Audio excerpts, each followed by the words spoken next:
My own son and his wife locked my sick wife and me in the basement of our old family estate. They screamed, "This house is ours now, sitting in that damp darkness," I whispered to Sarah. "Quiet. They do not know what is hiding behind that wall." When they finally left, I moved a loose brick and showed my wife the secret I had kept for 43 years.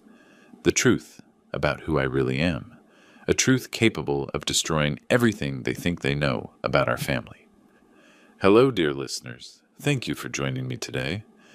Before I begin my story, I would appreciate it if you subscribe to the channel, William's Revenge Stories, and told me in the comments which city or country you are listening from. It always excites me to know how far our stories travel. Enjoy the listening.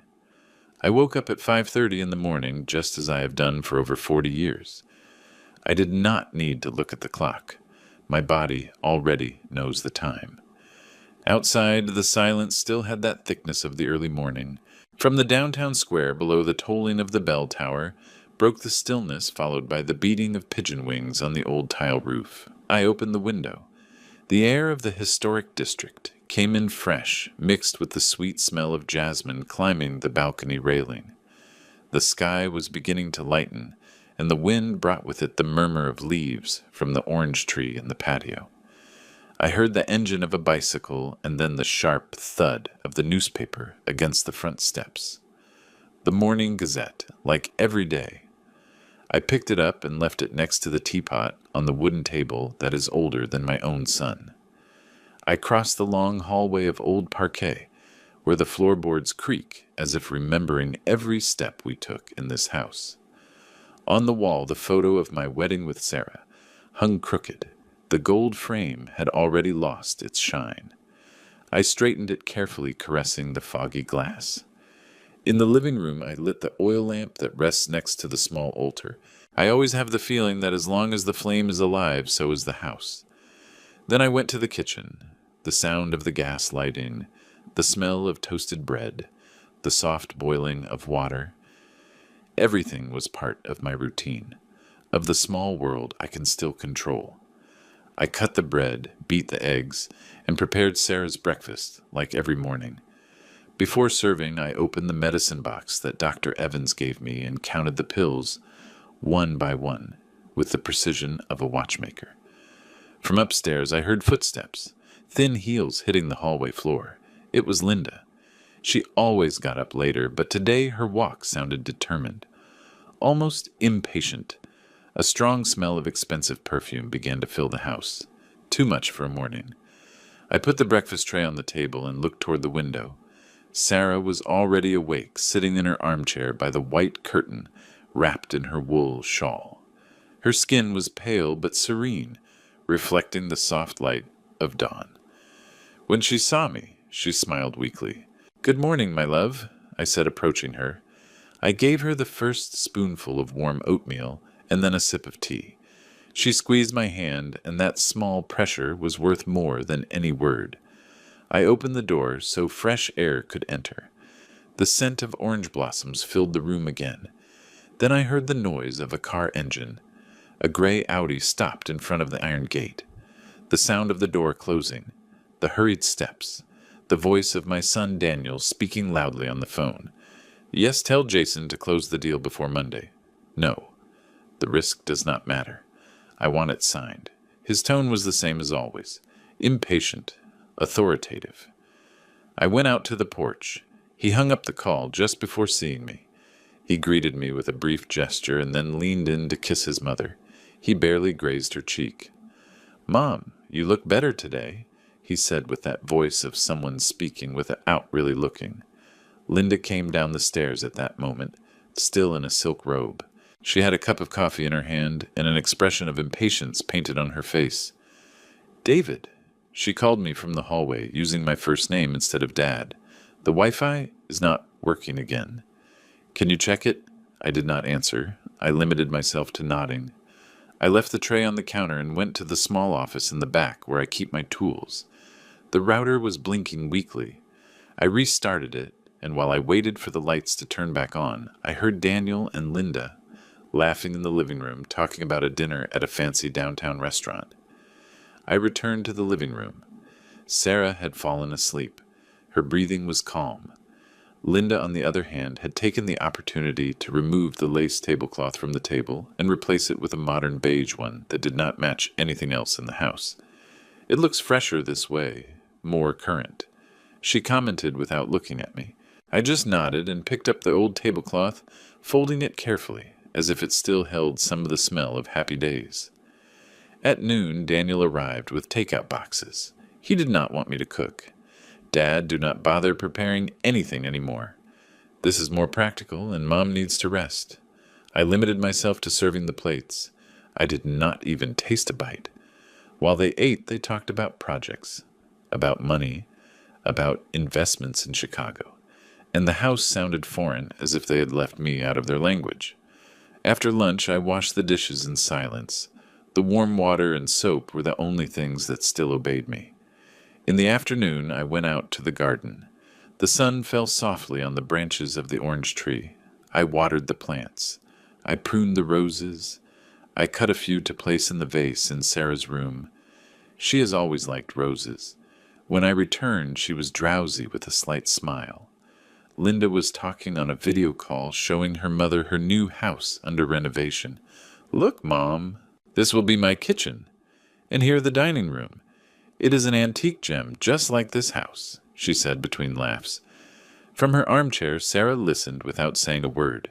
Her eyes were tired, but tender, following the movement of the screen, like someone looking at something far away. When the call ended, she looked at me and smiled with that sweetness that has not left her yet. "Do you want some tea, my love?" I asked her. She shook her head.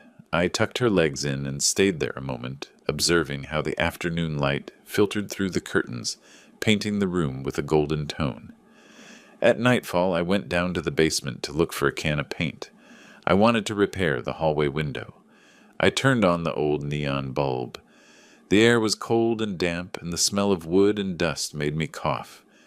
There were still the bottles of wine from Grandpa Ernest, covered in cobwebs. I ran my hand over one of them and read his name engraved on the label. Ernest Miller, 1978. I stood looking at the weak reflection of the light on the glass. The house kept his history, but the echo of new steps had changed it. It did not sound the same anymore. It did not smell the same. I turned off the light and went up the stairs slowly. Before closing the door, I looked once more at the dark basement and said almost without a voice, "This house still breathes, but no longer with our breath." I stood there a moment, hearing only the ticking of the grandfather clock in the hall. Then I returned to Sarah's room. She slept peacefully, and the lamp next to her bed cast a warm light on her face. I sat next to her, took her hand, and thought that although the world insisted on moving forward, without looking back, I still belonged to this house, to its silence, to the good ghosts that still inhabit it. And so my day ended, just like so many others, with a heart full of love and a sadness that does not go away, but that I have learned to accept, like someone who learns to live with the constant sound of an old house that little by little is emptying of voices. That day dawned with a fine rain, almost invisible, the kind that seems to float in the air rather than fall. I woke up before dawn. The sound of water gently hitting the windows was hypnotic. I stayed lying down for a few seconds, looking at the ceiling, listening to the wind pushing the orange tree branches against the glass. The air was humid and cold. The room smelled of old wood and medicine. I turned on the small lamp on the nightstand. The yellow light barely illuminated the wedding portrait hanging in front of the bed. I sat up slowly, put on my shoes and coat, and went out into the hallway. The floorboards creaked under my feet. That familiar sound that in other times would have made me smile, but now only reminded me that the house was filling with foreign steps. Passing by Daniel's room, the door was open. Inside, the blue glow of a screen flickered in the darkness. The sound of a female voice came from the phone speaker, some radio host talking about fashion and celebrities. Linda was awake, lying on the bed with her hair loose and headphones hanging from her neck. She had a white facial mask on and her mobile in her hand. The room smelled of expensive perfume and nail polish. I continued straight to the kitchen. There the air was different, denser, more mine. I turned on the stove, put water to heat, and began to prepare breakfast.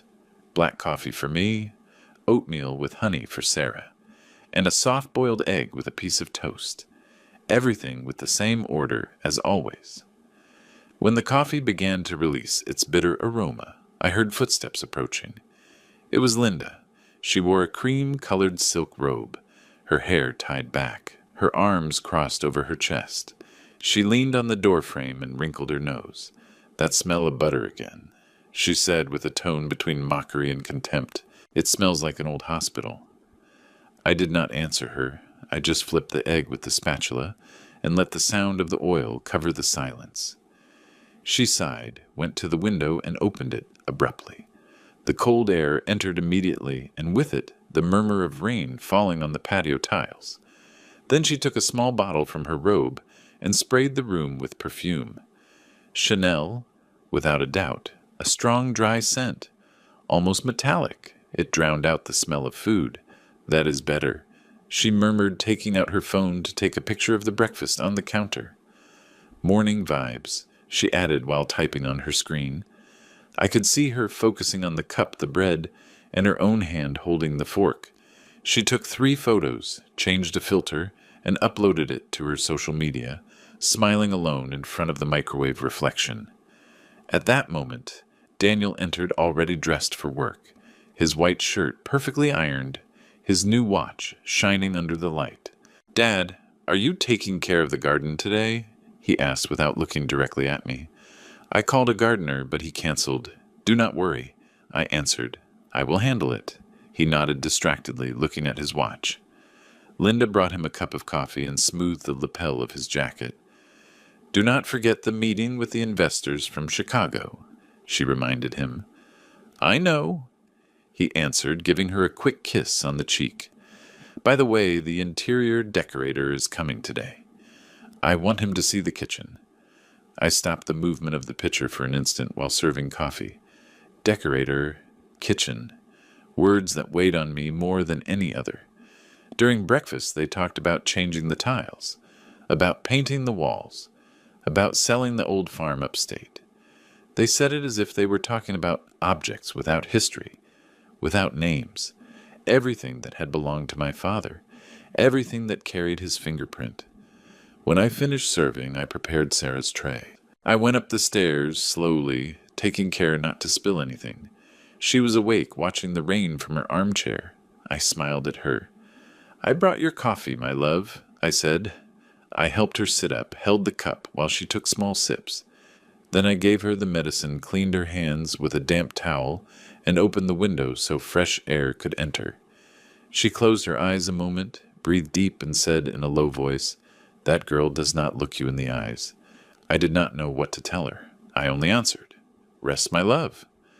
By mid-morning, the sound of laughter and new voices filled the house. I went down and found Linda in the living room with 3 young women, all with light dresses and mobile phones in hand. "David," she said to me with a tone almost condescending. I invited some friends for lunch, nothing formal. On the table there were bottles of wine, small plates with appetizers, and a vase that did not belong to Sarah. One of the girls approached the window, took a photo, and said, "What a beautiful house. It is like an antique jewel." Another laughed. "Yes, the kind they use to make a period movie."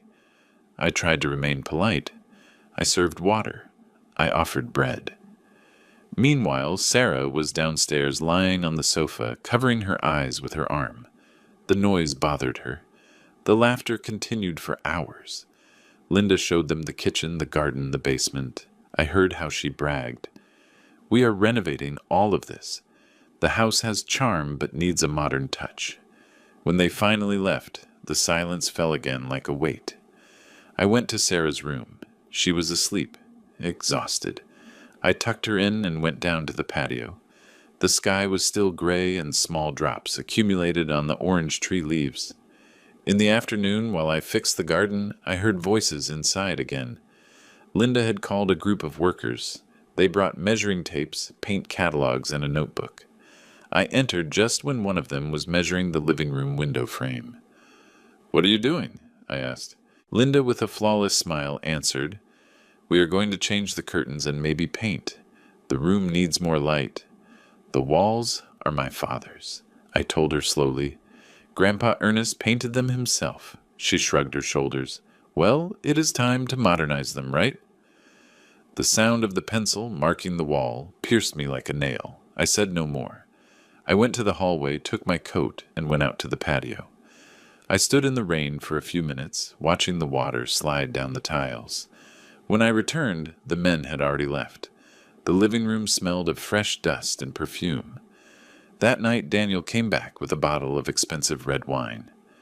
"Dad," he told me with a tense smile, "I will bring you a special vintage next time. I want to celebrate that the house will soon look brand new."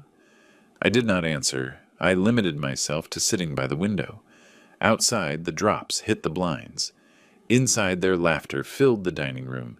I looked at the reflection of the wine in the glass and thought of my father, of how every brick of this house had been raised with his hands. Every crack had a story. Every point stain was a memory. And now all that was being erased layer by layer, as if memory could also be painted over. When I got up to turn off the hallway lights, I heard voices. They came from their room. The door was barely ajar.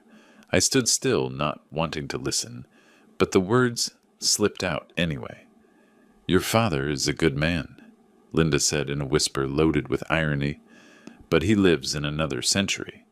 You will not notice when he is gone." The silence that followed was worse than any scream.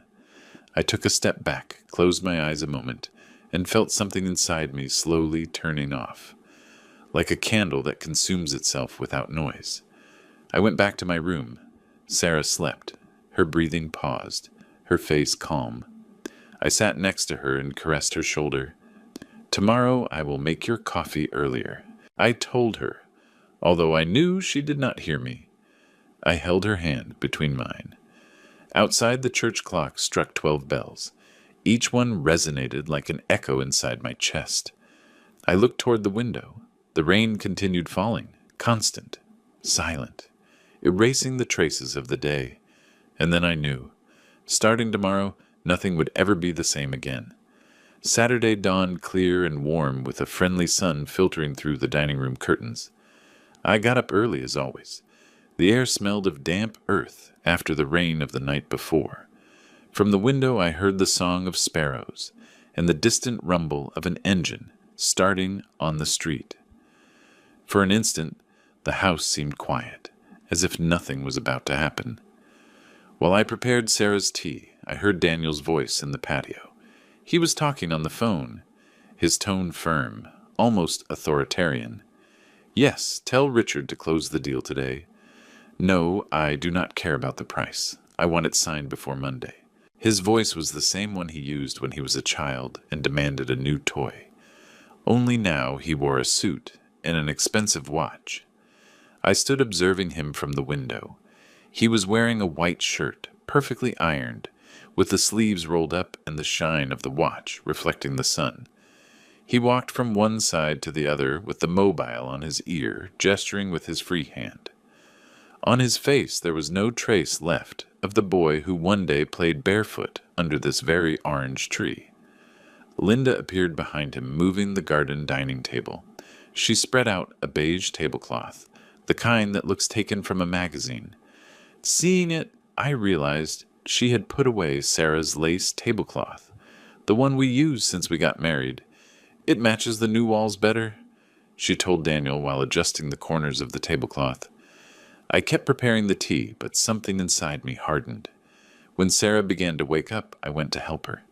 I adjusted the pillows, put the tray on her legs, and caressed her hair. She smiled weakly. "Is it sunny?" she asked. "Yes, my love.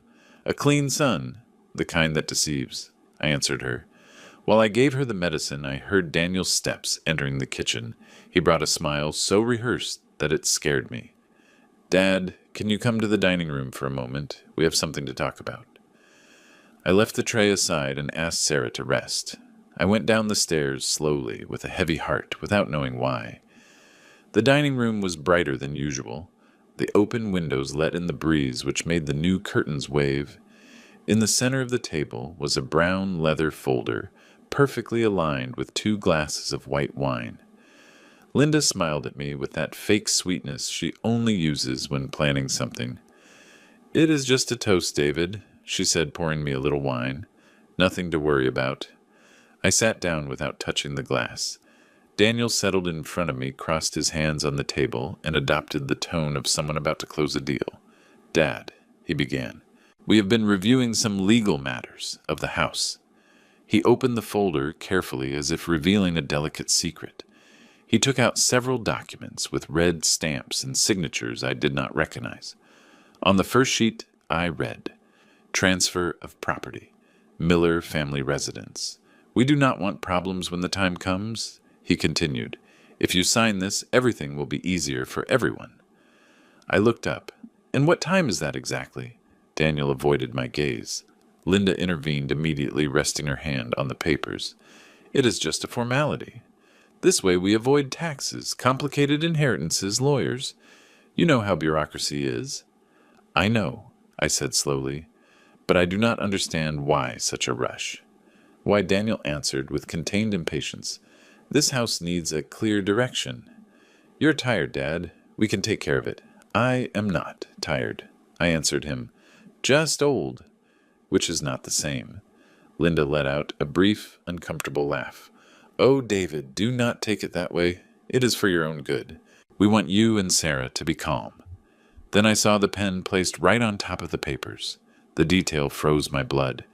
Everything was already planned: sign, toast, smile for the photo, and then disappear. I put my hand on the folder without opening it. "No," I said. The silence that followed was thick, as if the air had stopped. "What do you mean?" "No," Linda asked, frowning. "We just want to help you." "I am not signing anything. This house is still mine." Daniel leaned his elbows on the table, leaning towards me. "Dad, we live here. We pay bills. We take care of Mom. It is logical. You live under my roof," I answered him, "and I take care of my wife, just as I have always done." He leaned back in the chair, took a deep breath, and tapped the edge of the table with his fingers. "Be reasonable. Mom needs professional attention. I already found a place at Oakwood Senior, living on the outskirts of the city. It is a good place." For a second I did not understand. "What are you saying?" Linda quickly added. "A center with doctors 24 hours a day, gardens, private rooms. You could visit her on weekends." I stared at her. The wine in her glass reflected the sunlight like an open wound. "You want to lock your mother in a facility?" Daniel looked down. "It is not locking her up," he murmured. "It is moving forward."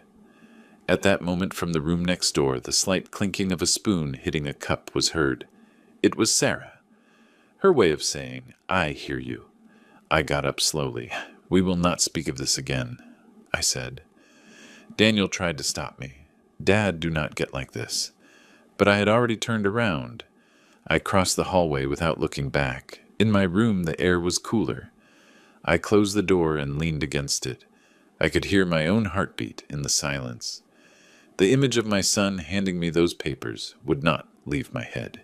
The same son I taught to walk, the one I took to school in the rain, now looked at me like a nuisance. That night, the house filled with whispers again. From my bed with the door ajar, I heard the voices of Daniel and Linda in the living room. "Your father understands nothing," she was saying. "If he does not want to sign, we will have to do it our way." "Yes, but it must look voluntary." "I do not want trouble," he answered. Their steps echoed in the hallway, and then silence. I got up, went to the window, and opened it. The night wind entered, smelling of humidity and orange blossoms. In the distance, the bell tower struck 11. I stood there, breathing deep, feeling the weight of the air. I knew something had broken forever. The next morning, the dining room was empty. The documents remained on the table, but I noticed pages were missing. When I asked, Linda smiled with that courtesy that cuts deeper than a razor. "Relax, we put them away so they do not get stained." The mail arrived shortly after. The postman handed me a sealed envelope with the letterhead of a local notary. I observed it for a few seconds. I felt it weighed too much to be just paper. I did not open it. I kept it in the drawer of the sideboard and said nothing to Sarah. The rest of the day passed in silence. I did my usual chores, watering plants, washing dishes, adjusting the living room clock. Everything with an apparent calm that barely hid the storm inside. At night, when I turned off the hallway lights, I noticed a faint glow coming from the office. I approached in silence. The door was ajar. Inside, Daniel was in front of the copier stacking documents. Linda reviewed the sheets against the light, comparing signatures on her computer screen. "This one does not look alike," she said. "Make it identical. No one will notice," he answered. I stood still, breathing slowly with my hand resting on the doorframe.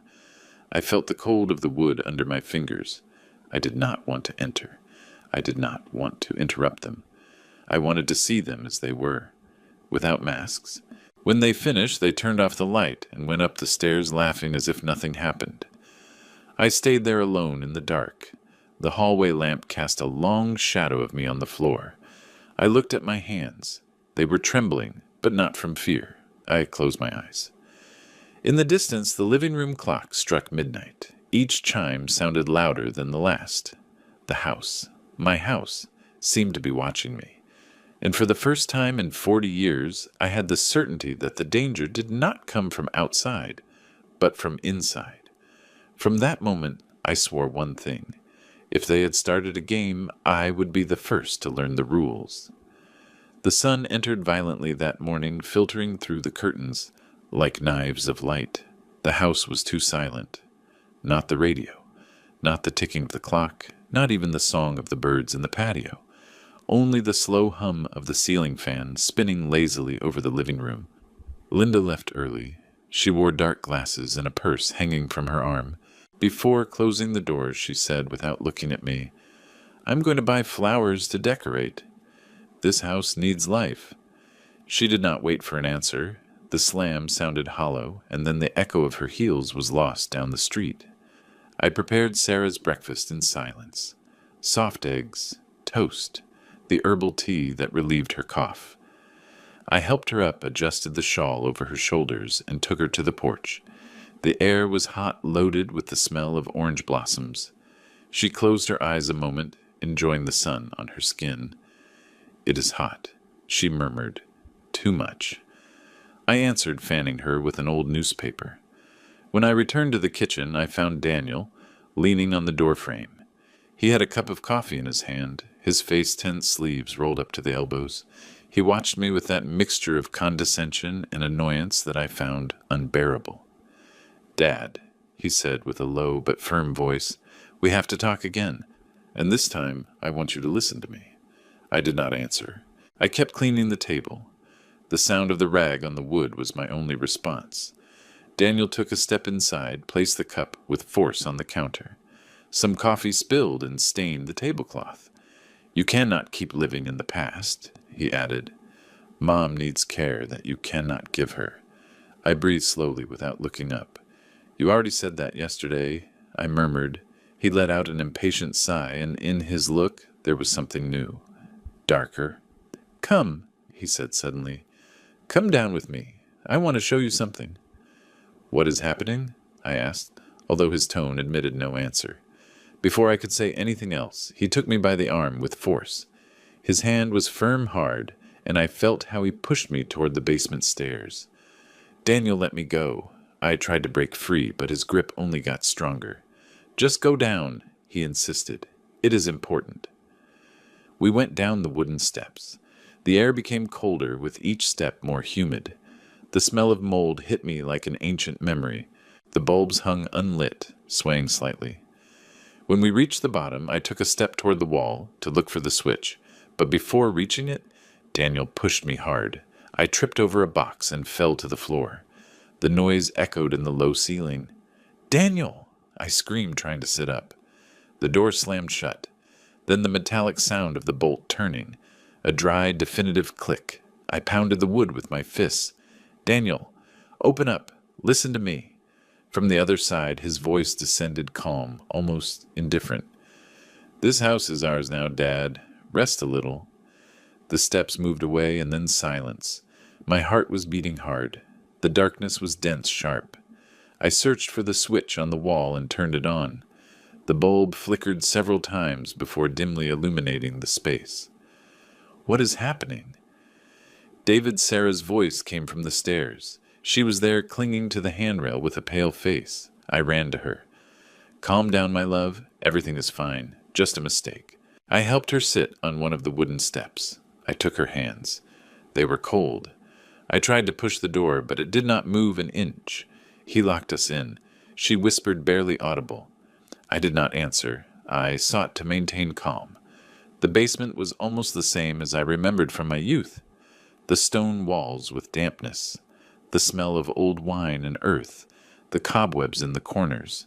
On the shelf, the antique bottles of Grandpa Ernest still rested covered in dust. The yellowed label said, "Reserve, 1975. I moved some boxes to make space and placed one on top of another, forming a kind of bench. "Sit here. You will feel more comfortable." She obeyed, trembling. "I'm going to look for water," I said. In a corner, I found an old plastic jug. It still had some liquid. I opened it and smelled. It was not entirely bad. I poured a little into a metal cup and offered it to her. Upstairs, the sound of the garage gate opening was heard. Then the car engine. Daniel and Linda were leaving. The silence that followed was absolute. "They left us here on purpose," Sarah said, looking at me with wet eyes. "Do not say that, please," I asked her. "Not yet." We stayed there, listening to the small noises of the house, the creaking of pipes, the persistent dripping of some old pipe, the buzz of a trapped insect. Time became thick. An hour passed, maybe 2. The trembling light of the bulb seemed to breathe with us. I took my pocket knife and opened an old tin of sardines that was in a box. I divided the contents carefully. Sarah barely tasted a bite. "Eat," I insisted. "You will need strength." She shook her head. "I'm not hungry." "Please," I repeated and managed to get her to eat a little. The metallic taste of the fish filled my mouth. It was hard to swallow, not because of the taste, but because of the rage. Later, while she slept, I began to walk slowly through the basement, observing every corner. The shadows danced with the flickering of the bulb. I saw a shelf full of old tools. I remembered being here with Grandpa Ernest many years ago when he taught me how to fix the garden irrigation system. Every man must know the heart of his house, he had told me. I opened a rusty iron cabinet. Inside were nails, a flashlight without batteries, a hammer, and a screwdriver. I put them in my pockets. The air smelled of dampness and old paint. Every breath hurt my throat. The wood creaked under my steps. I approached the back wall where the bottles were stacked. One of the walls had saltpeter stains and a crack that extended from top to bottom. I ran my fingers along it. It was cold, rough. I touched another section of the wall. It sounded different. Hollow. I tapped gently with the hammer handle. The echo was different, lighter. "What are you doing?" Sarah asked, waking up startled. "Nothing, love. I'm just checking if air enters from somewhere." She nodded, lying back down. Her breathing was heavy. I turned on the old flashlight, and to my surprise, it still had a thread of light. I used it to inspect the wall better. There was a brick that protruded just a centimeter, as if it did not fit completely. I pressed it with my fingers. It moved a little. I did it again with more force. A dry sound, a slight crack. The brick came loose, leaving a dark hole behind. My heart jumped. I reached in. I touched something metallic, cold, rectangular. I pulled carefully and took it out. It was a box. An old Lucky Strike tobacco box. The metal was opaque with rust stains, but the brand engraved in relief could still be read. I stood looking at it for a few seconds, not understanding. The flashlight beam trembled on my hand. "What is that?" Sarah asked with a weak voice. "I do not know. Something someone hid a long time ago." I sat on the floor next to her. The box was hermetically sealed, the edge sealed by time. I turned it in my fingers, noting its weight. It was not just a souvenir. It contained something. The basement air became heavier. I could hear my breathing mixed with the constant sound of water dripping. I rested the box on my knees and observed it in the yellow light of the bulb. The metal shone for an instant, as if returning a gaze from another time. Sarah looked at me, eyes half open. "David, what are you going to do? I do not know," I answered, but deep down I did know. I held the box with both hands as if it were something alive, and then I understood that although Daniel believed he had buried me in this basement, what he had actually done was open a door he could not imagine. The darkness no longer scared me, only the silence. Because now I knew that beneath the earth of this house, between its walls and its secrets, something waited to be discovered. I caressed the metal lid with my thumb.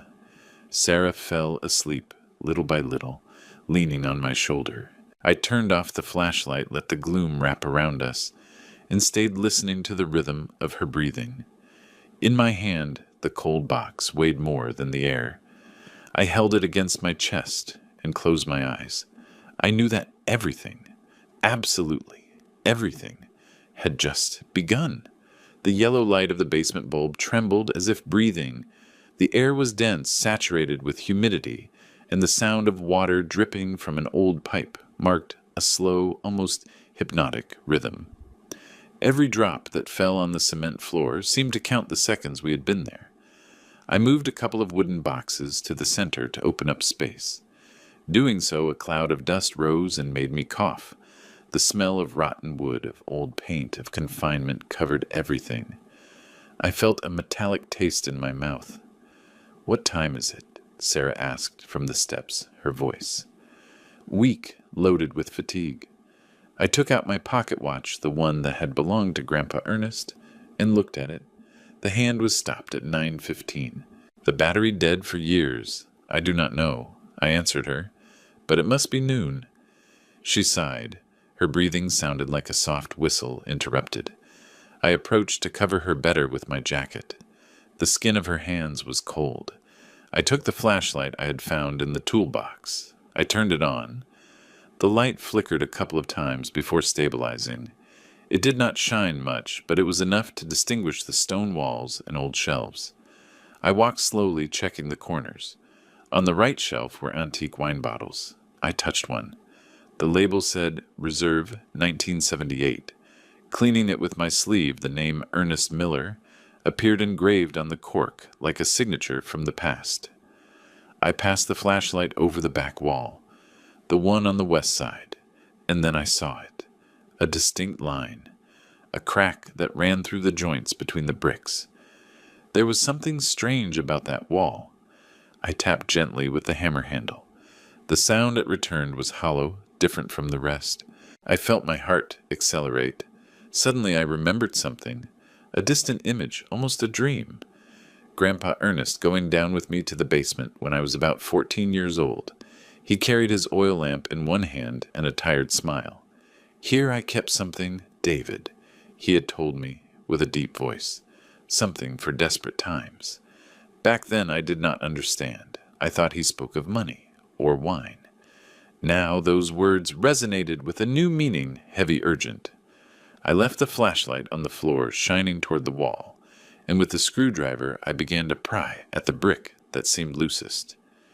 Dust fell in a cascade, filling the air with the smell of old earth. "What are you doing, David?" Sarah asked, trying to get up. "Nothing dangerous, love. Just checking something," I said without looking at her. The brick gave way little by little. I heard a slight creak and then a dry sound. Crack. The piece moved barely a centimeter. I tried again with more force. Finally, the brick slid outward, revealing a dark hole the size of a hand.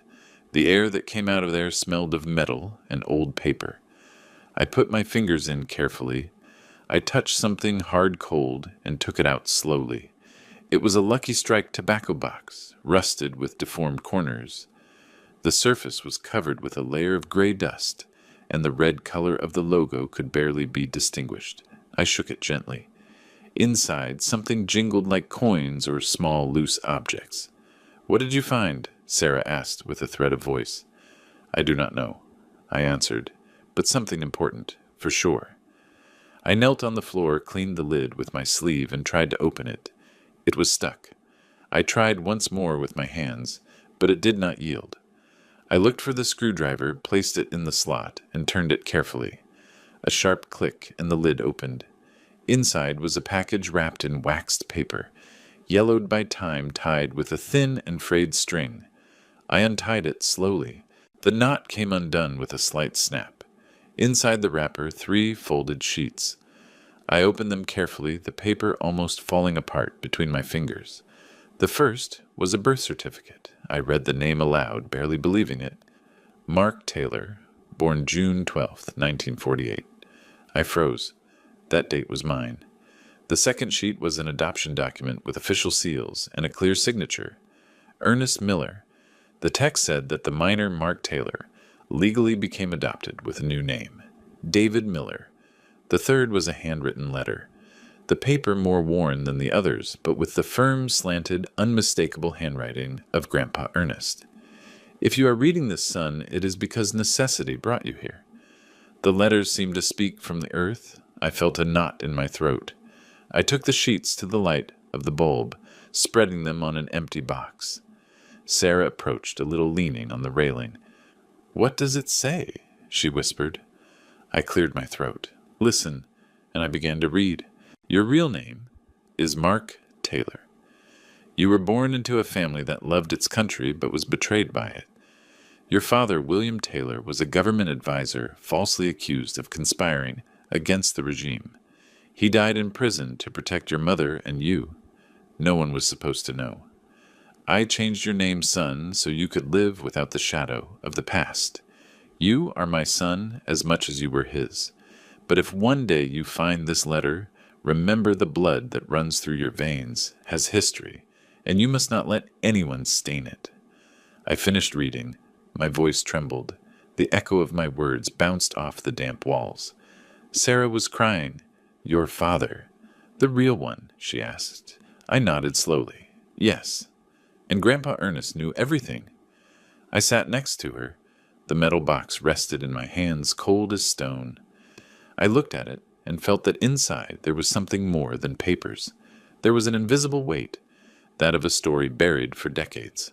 I ran my fingers over the faded letters of Lucky Strike and thought of Grandpa Ernest, hiding this alone in this same basement, perhaps with the fear of being discovered.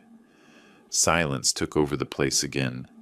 Only the constant dripping of the pipe was heard, marking a time that seemed not to advance. Suddenly a noise upstairs, a dry thud like a door closing. I stood up instinctively. "Did you hear that I asked?" Sarah nodded, alarmed. "Yes." I turned off the flashlight and we were left in gloom. I listened attentively. Light steps, or maybe the wind. I was not sure. Outside, a car passed on the street, its engine moving away amidst the heat's hum. I approached the stairs, observing the slit of light coming from under the door. It did not move. No human sound. Only the distant echo of the neighborhood muffled by the thick walls. "Maybe it was the wind," I murmured. I returned to Sarah. I saw her weak, exhausted. I put the jacket over her shoulders and arranged it better. I kept the documents in the box carefully and closed it. The metallic sound of the lid snapping shut made me shiver. I stood looking at her for a long while, with my thumb brushing the rusty edge. That small box contained not only a family secret, but also a truth that could destroy whoever thought they had control. I felt a strange calm.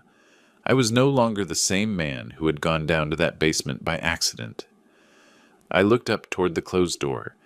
I thought of Daniel and Linda up there believing their father was finished, defeated. They did not know that in the bowels of the house between the walls, they despised. I had just found something that could change everything. I took Sarah's hand. "There is something he does not know. Love. Something that can change everything," I whispered to her. She looked at me with tired tenderness, not fully understanding. I turned off the light.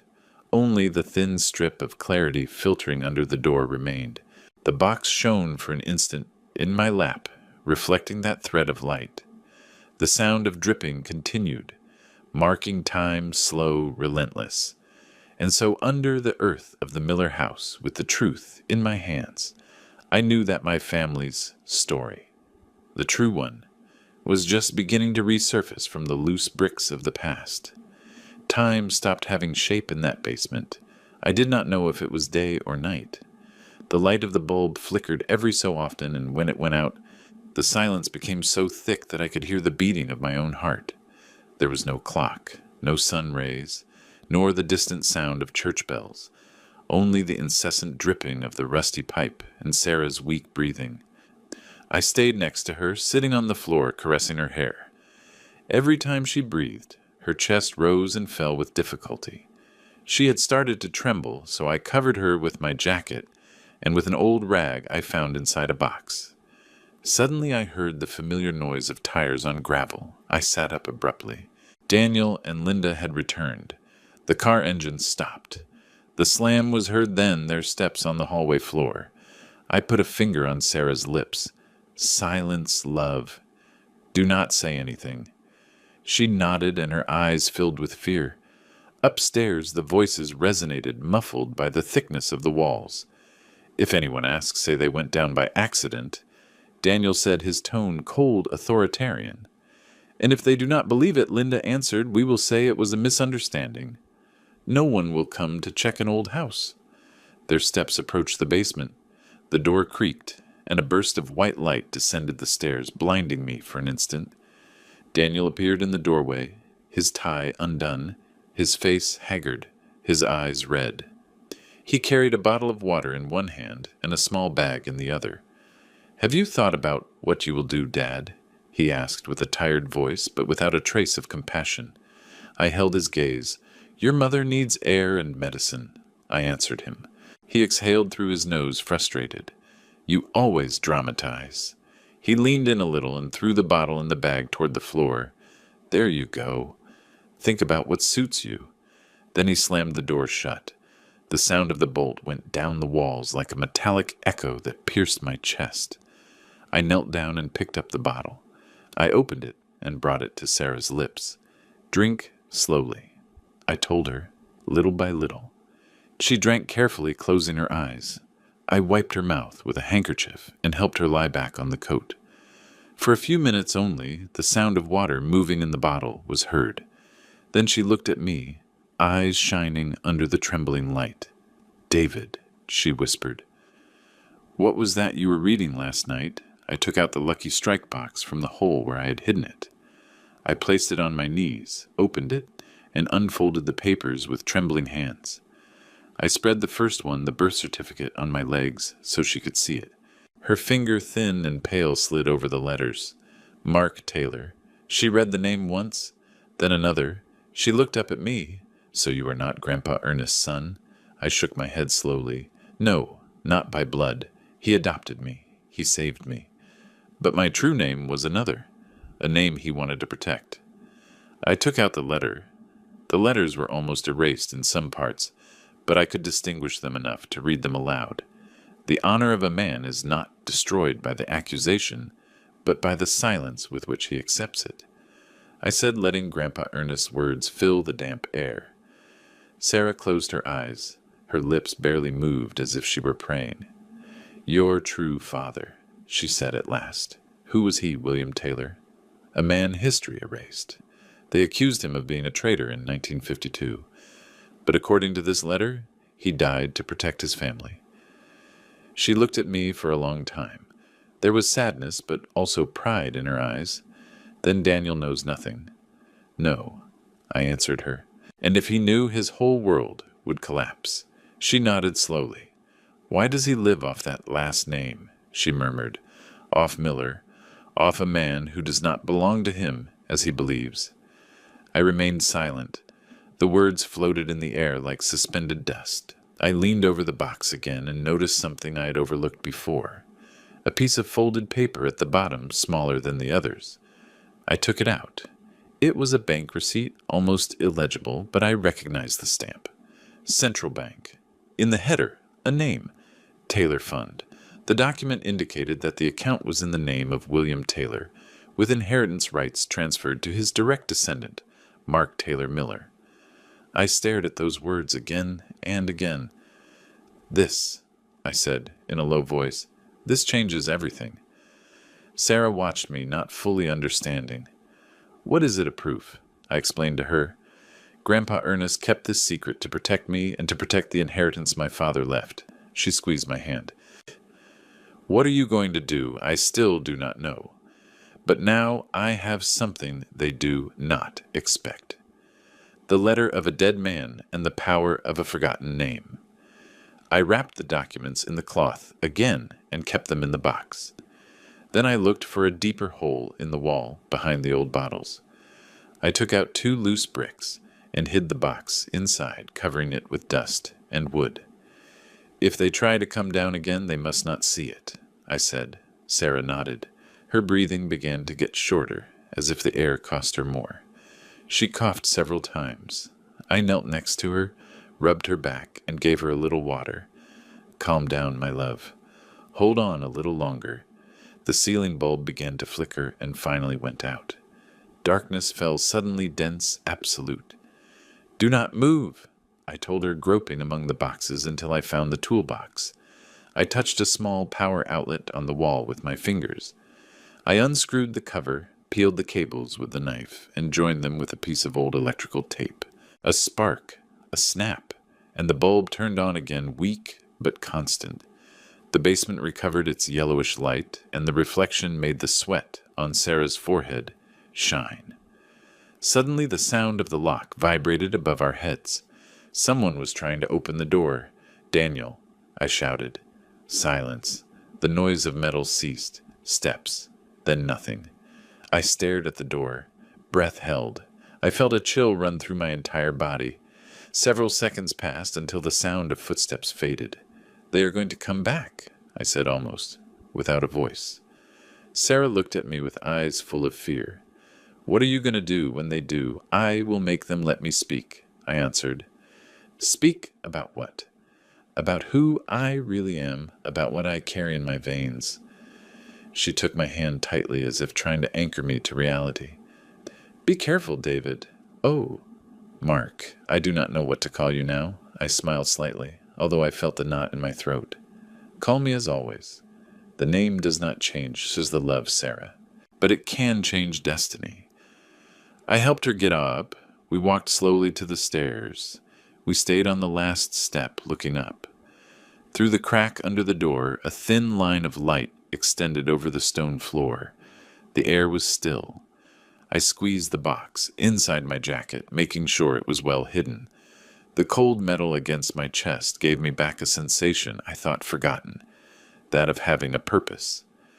I looked toward the door, toward that small strip of light. I no longer felt fear. I felt calm. Calm and a determination that burned in my blood. Because for the first time in my entire life, I knew who I was. Not David Miller. Not the old, weak father his son locked up. My true name was Mark Taylor.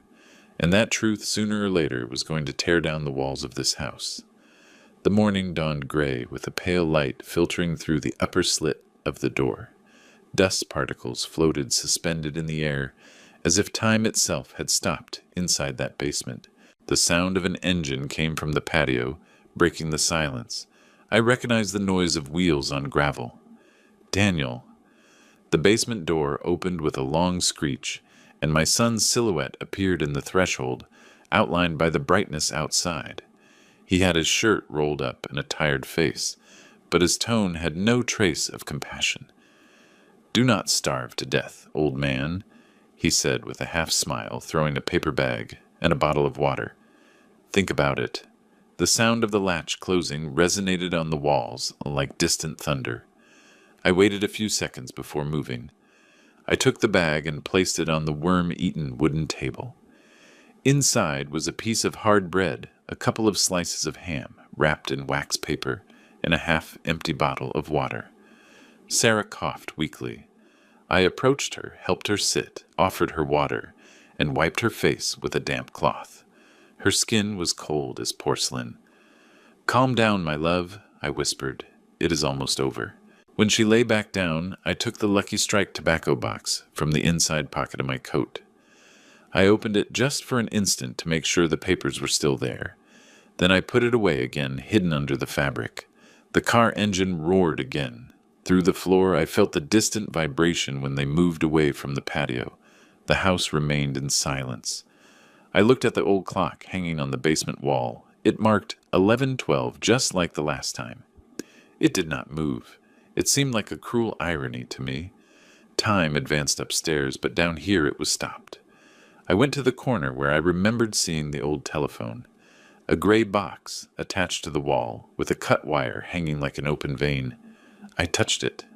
Dust and cobwebs. Useless. But then I remembered something. In the pocket of Sarah's jacket was still her old mobile phone. One of those with a sliding keyboard she used to call the doctor. I took it out carefully.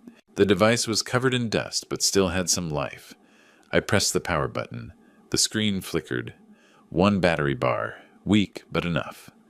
I slid the keyboard and opened the contacts. Only 3 numbers saved. Dr. Evans, Daniel, and Robert Vance. The name Vance lit a memory. The lawyer who had worked with me years ago when I defended a family plot before the city council. A correct, discreet man. Someone I could still trust. I waited for Sarah to fall asleep. Her breathing became slower. Paused. Then I went up 2 steps, looking for a point where the signal was stronger. I lifted the phone toward the slit of light under the door. 1 bar of coverage. Only 1, but it was enough. I dialed Robert Vance's number. 1, 2, 3 rings, and then a female voice. Young, professional. Vance Law Firm. Good morning. I remained silent a few seconds before speaking, controlling the tremor in my voice. This is David Miller, I said in a low voice. Tell Mr. Vance I need to see him today. Matter of inheritance and fraud. Mr. Vance has an open appointment at 4 in the afternoon. She answered without hesitation. Confirmed, I whispered, and hung up before she could ask more questions. I turned off the screen, covering it with my palm to prevent the device's light from filtering under the door. I turned to Sarah, who was still sleeping. I knelt beside her. This afternoon we will get out of here, I promised her in a low voice. I swear to you. During the following hours, I dedicated myself to reviewing the plan in my head, again and again. The phone had little battery. I had to use it only at the precise moment. I took out the box and checked that the papers were complete. The certificate, the letter, the bank document. I wrapped them in a clean handkerchief and kept them inside my coat. The air became heavier as the day advanced. Heat rose from the floor, mixed with the smell of dampness. Sarah slept, intermittently waking every so often with a start. Around 3 in the afternoon, the sound of the car broke the silence again. The squeak of the gate. The slam of doors. The basement lock moved. Daniel appeared again in the entrance with the same hard expression. "Did you change your mind, Dad?" he asked, going down a couple of steps. I feigned weakness, leaning against the wall. "Your mother needs to see the doctor," I said with a tired voice. "If she does not get out to the air, she will not make it." From upstairs, Linda's voice resonated with impatience. "Let him go for a while. Just have him sign." Daniel hesitated a moment. Then he nodded. "I will let you out," he said, opening the bolt. "But no nonsense. 1 hour." I went up the steps, slowly helping Sarah. Every step made the wood creak. When the door opened completely, the daylight hit us in the eyes. I felt the fresh air on my face, and for an instant I felt dizzy. Daniel observed every movement, slowly. "We are in no hurry," he said with that tone of false calm. We entered the living room. The smell of Linda's perfume floated in the air, mixed with that of recent dust. I went to the bedroom and took a clean jacket from the closet. I put the metal box in the inside pocket, making sure it remained hidden. Daniel followed me with his gaze. "Call the doctor from my phone," he ordered. "I want to hear it." I nodded. I took his mobile and dialed the number I remembered by heart. When they answered on the other side, I spoke with a paused voice, as if asking for a medical consultation. "Doctor, I need an urgent appointment. I will bring my wife's documents." On the other side, Robert Vance's firm voice answered without hesitation. "I will see you at 4. Main office. I hung up. It is done, I said. The doctor is waiting for us. Daniel checked his watch. 1 hour. He repeated, lips tense. And do not try anything, Dad. I nodded without arguing. Carefully, I helped Sarah go out. The main door was open. The afternoon sun fell on the patio, illuminating the orange tree leaves. A breath of wind brought the scent of jasmine from the fence. For an instant, everything seemed normal, almost beautiful. We crossed the threshold. My knees trembled from tension, but I did not stop. As soon as we reached the corner of St. Raphael Street, I raised my hand. A yellow taxi braked with a slight screech.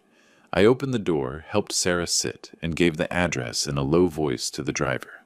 The Vance Building, Main Street. The man nodded, started the engine. Daniel stayed at the door of the house, watching us. He did not move. He said nothing. He just raised a finger and looked at his watch, as if reminding me of the time limit. 1 hour, Dad. Not a minute more. I nodded and closed the taxi door. The vehicle started slowly advancing through the narrow streets of the neighborhood. Inside, the air smelled of gasoline and old leather. Sarah looked at me, face pale, but with a spark of hope. "Where are we going?" she asked. "To see the doctor," I said first, and then added in a lower voice, "to someone who can help us." She squeezed my hand tightly. Outside, the city extended under the golden light of the afternoon. Balconies with hanging clothes, children playing on the sidewalks, the sound of a street vendor in the distance. Everything seemed so normal that it hurt to think about what we were leaving behind. While the taxi turned toward Main Avenue, I discreetly took out the Lucky Strike box from my pocket and looked at it for a second. The cold metal returned a weak reflection, almost imperceptible. I held it on my knees and thought of Grandpa Ernest, of William Taylor, of the two men who in some way had built me. I had spent my life believing that the secrets of the past were buried forever, but now I knew that truth is not buried. It only waits. The taxi driver turned on the radio. An old song played, the kind Sarah used to hum while cooking. She recognized it and smiled barely with dry lips. "Years since I heard it," she murmured. I also smiled. For the first time in a long time, I felt destiny giving me a second chance. While the sun reflected on the downtown buildings, the taxi continued its way. The city advanced around us indifferent, but in my chest something woke up. A mixture of calm and resolution. I squeezed Sarah's hand, looked forward, and knew with absolute certainty that that call, made from the darkness of a basement, had changed everything. Freedom finally had a shape, and it was taking me straight to it. It was 3:50 in the afternoon when the taxi stopped in front of the stone building. On the facade, a bronze plaque reflected the sunset sun. Vance and Associates, attorneys at law. The shine blinded me for a second. I felt that every step I took, getting out of the car, weighed double. I helped Sarah descend. The driver looked at us through the rearview mirror, curious, but asked nothing. I paid the fare, closed the door, and we headed toward the entrance. The hallway floor was covered with antique tiles, and every step we took resonated with a soft echo, almost solemn. Inside, the smell of waxed wood and old paper hit me immediately. That mixture reminded me of Grandpa Ernest's office, where everything had a perfect order, and time seemed to advance with respect. The young secretary with a neat bun and a kind smile recognized us instantly. "Mr. Miller, Lawyer Vance is expecting you," she said, getting up from her seat. I nodded without a word. I had no strength to speak. Sarah advanced slowly, leaning on my arm, her gray scarf wrapping her neck. Vance's office was at the end of the hallway. The door ajar let out the distant murmur of Main Street. We entered. The lawyer stood up as soon as he saw us. "I knew I would see you again, Mr. Miller," he said with a warm tone. "What happened?" His voice was serene, but his eyes perceived my tension. I sat in front of his desk, and without a word, placed the Lucky Strike tobacco box on the wood. The rusty metal jingled softly. "Here is everything," I said, opening the lid carefully. Inside, the papers I had guarded for decades. The birth certificate with the name Mark Taylor. The adoption certificate signed by Ernest Miller, the handwritten letter, and the bank document of the Taylor Fund. Vance adjusted his glasses, extended each sheet with precision, and examined them under the light. His expression went from curiosity to astonishment. "This," he murmured, "changes everything." He ran his fingers over the letter, read some fragments, and looked up at me. "Does your son Daniel know this?" I denied firmly. "No, and he must not." Vance remained silent for a few seconds. Then he took a notebook, wrote something with fast handwriting, and called his secretary through the intercom. "Laura, prepare an eviction order for document fraud, and ask the notary for a signature verification, high priority." While he spoke, his tone became more technical, colder. But beneath that professionalism was a contained flame, a silent indignation. When he hung up, he looked at me again. "I need you to sign a power of attorney to represent you. This will not be just a family matter, Mr. Miller. It is a case of forgery and asset fraud."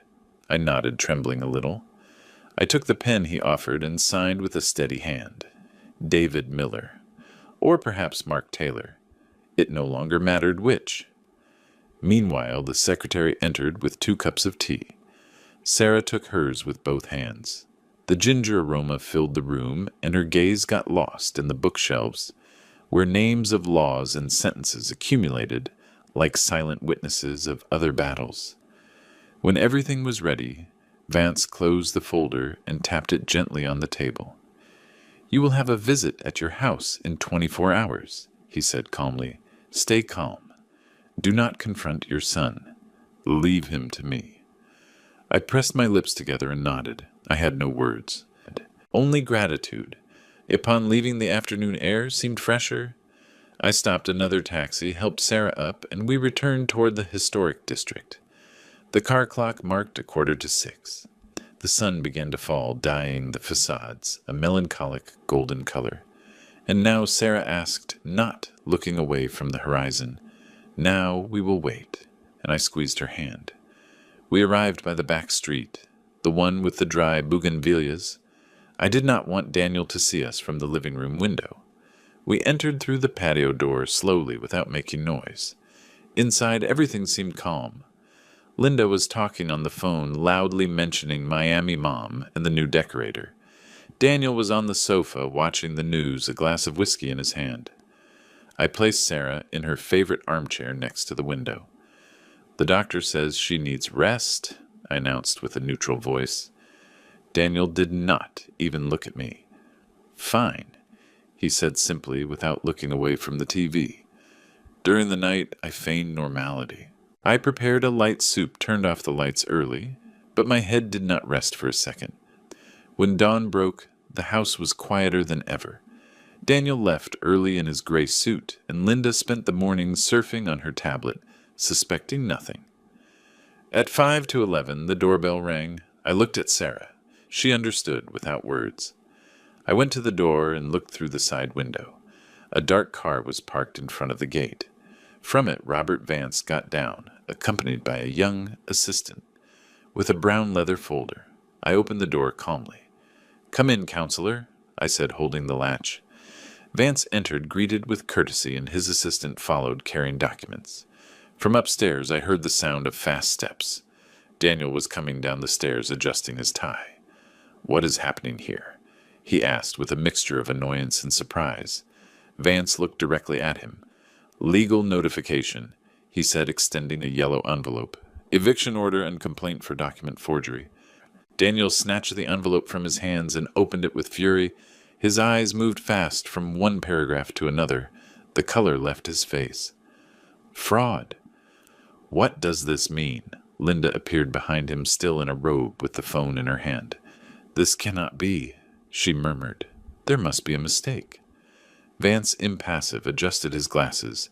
"The transfer you presented has the signature of a notary who died 2 years ago. Everything indicates a forgery." Furthermore, he paused, letting the tension grow. An investigation could be opened regarding your lineage and the source of the funds you used.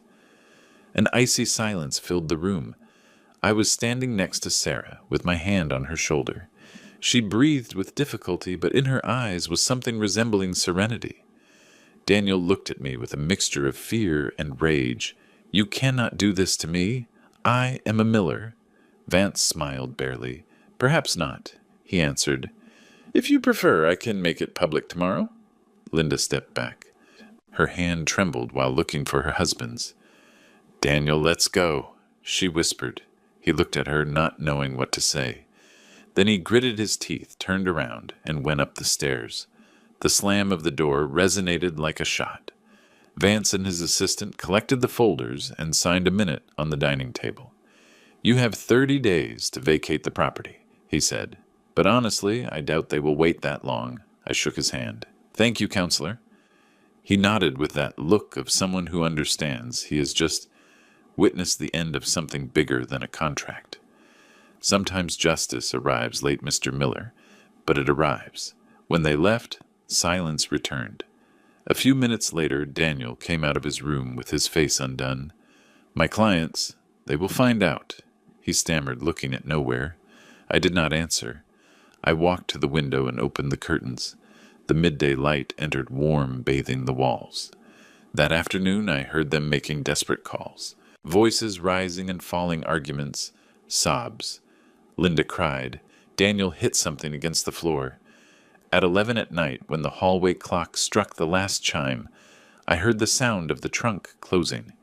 I leaned out the window. Their silhouettes moved under the streetlights. They put the suitcases in without looking at each other, without speaking. The car started. The wheels turned on the gravel, and the engine was lost among the empty streets. I closed the gate with my own hands. The metal creaked.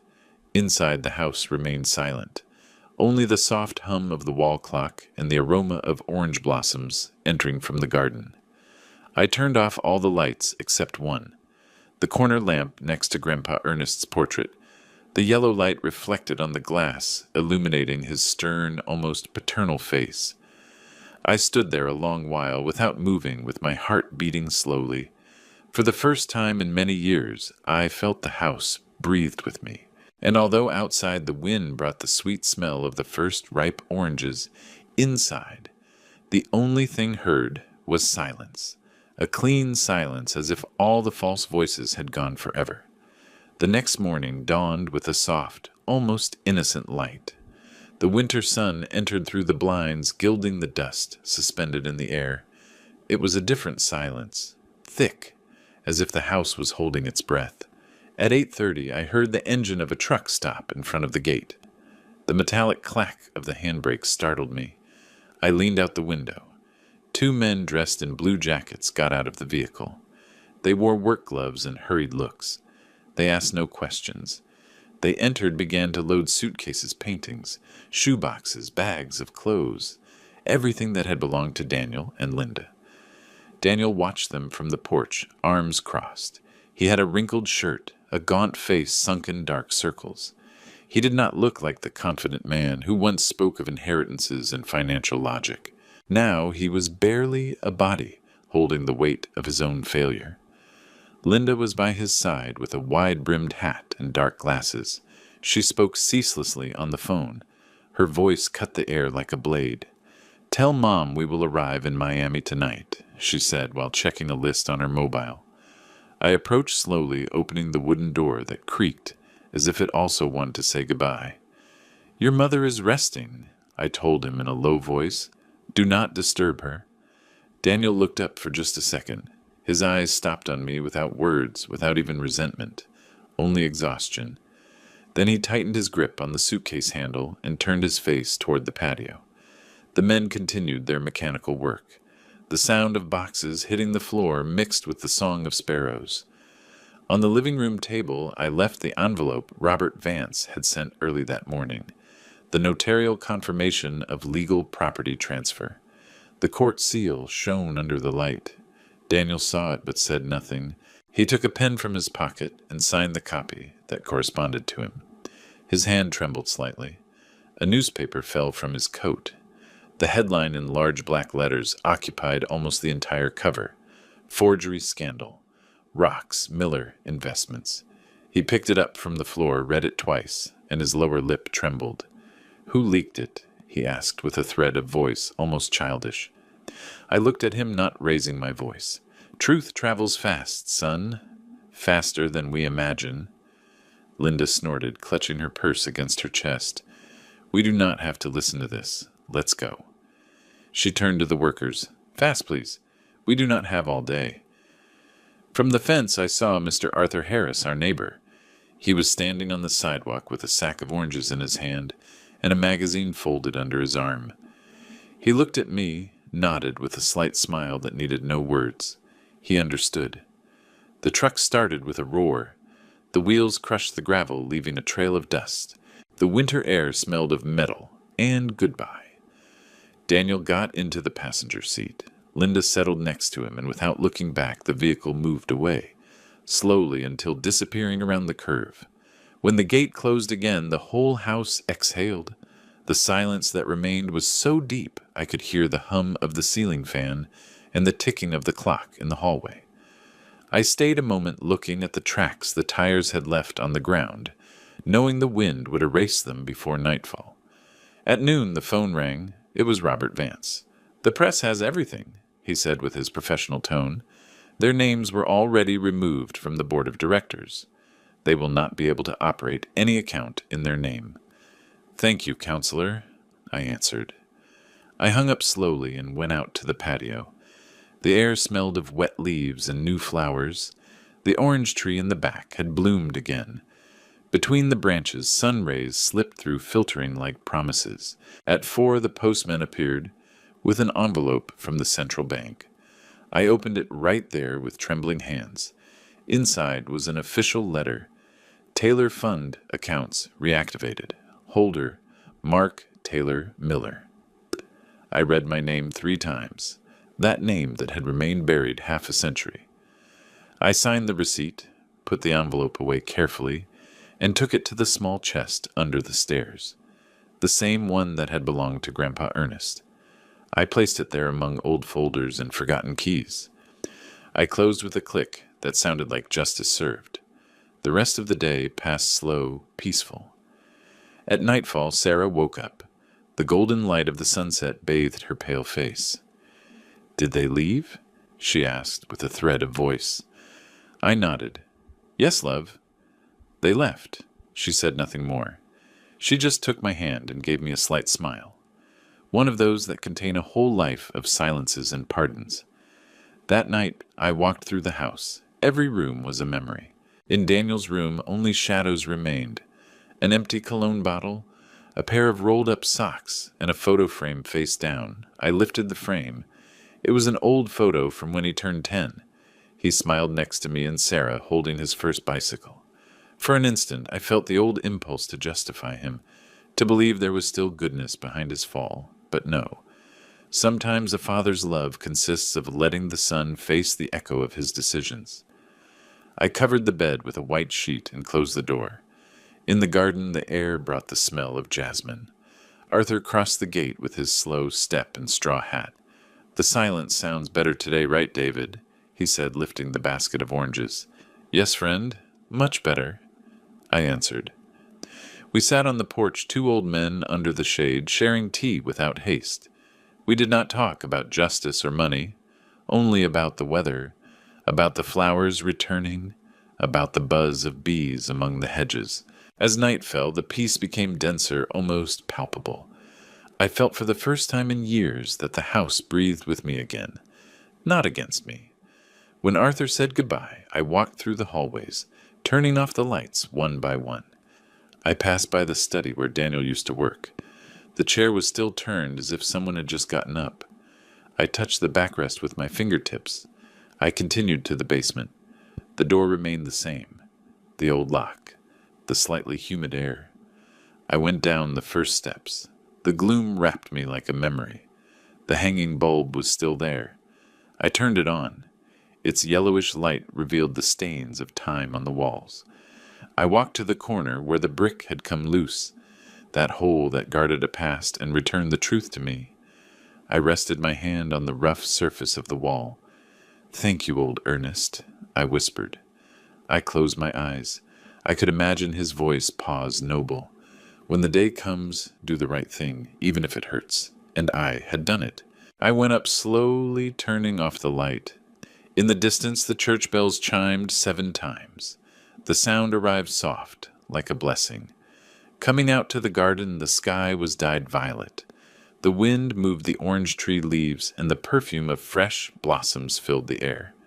I breathed deep with a calm heart. The house was at peace.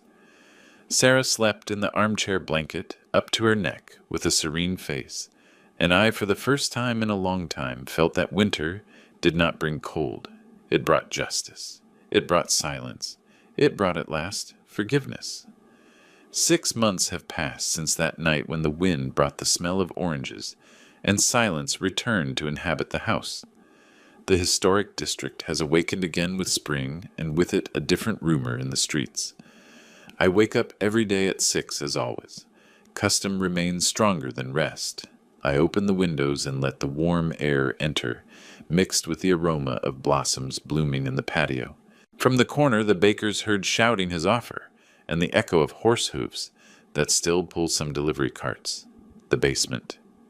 That dark place where hopelessness locked me for days no longer exists as such. I transformed it with my own hands. Now it is a luminous study, with lightwood floors and walls freshly painted white. The oval of the small window lets in the morning light and reflects it on the shelves, where I keep Grandpa Ernest's old notebooks, letters, and restored documents. Sometimes I stay there in silence, just listening to the creaking of the living house. Sarah says the place no longer breathes sadness, and she is right. She sits by the living room window, wrapped in her beige wool shawl, knitting a scarf with pale blue yarn. Her skin looks pinker, and although her movements are slow, her smile has returned to have that warmth I remembered from the first years in this house. I serve her a cup of chamomile tea, still steaming, and place it on the small table. "Thank you, David," she says without looking up from her work. "Today it smells like spring." "Yes, love," I answer, and peace. I sit in the wooden armchair across from her and open the newspaper. On page 3, almost hidden among economic news, a small note announces, "Daniel Miller and Linda Rivas sell their properties in Chicago. They disappear from the financial landscape." I make no gesture. I fold the newspaper carefully and leave it on the table. Sarah observes me in silence. I do not need to tell her anything. We both know that some stories close themselves, without applause, without noise. By mid-morning, Mr. Arthur Harris arrives. His cane taps gently on the porch floor before he pokes his head through the door. "Good morning, David. Today the garden gave fruit before my knees." He jokes, lifting a basket full of red tomatoes and fresh bread. We laugh. I invite him into the new study. His eyes widen, seeing the change. "Wow," he says, looking at the walls. "This no longer looks like a basement. It looks like another place." It is. I answer, serving 2 coffees. Everything changes when one decides to let the light in. Arthur leaves the cane on the wall and observes the shelves. "And those notebooks? Grandpa Ernest's?" I explain. "I thought I should keep them." In every page there is something of his voice, something not taught, only inherited. He smiles with understanding. We place an antique chessboard in the center of the table. The pieces are polished wood worn by years. "You start since you own the board," he says. We play several games.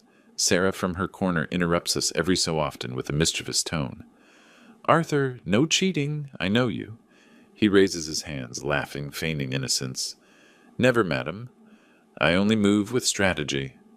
The morning passes between laughter, the noise of pieces clashing, and the song of sparrows entering through the open window. At noon we go out to the garden. The sun falls soft on the new leaves of the orange tree. The air smells of sap and fresh earth. Arthur and I prune the lower branches, while bees buzz around, committed to their work. On one of the high branches there's a small nest with 3 chicks barely visible. I stop to look at them. "Life always returns," I say without looking away. Arthur nods, wiping sweat with the back of his hand. "And sometimes quieter, but cleaner," he adds. We stay quiet for a while, listening to the murmur of the city in the distance. In the afternoon, the sky covers with fine clouds and it begins to rain. A calm rain, the kind that does not scare but washes. I help Sarah close the hallway windows and we light the corner lamp. The smell of wax mixed with the aroma of rain dampening the earth enters through the cracks. The sound of drops against the roof is a lullaby. I go to the study cabinet and take out the old Lucky Strike tobacco box. I've cleaned and polished it. Now it shines with its corners still dented but dignified. I place it on the main shelf among the books.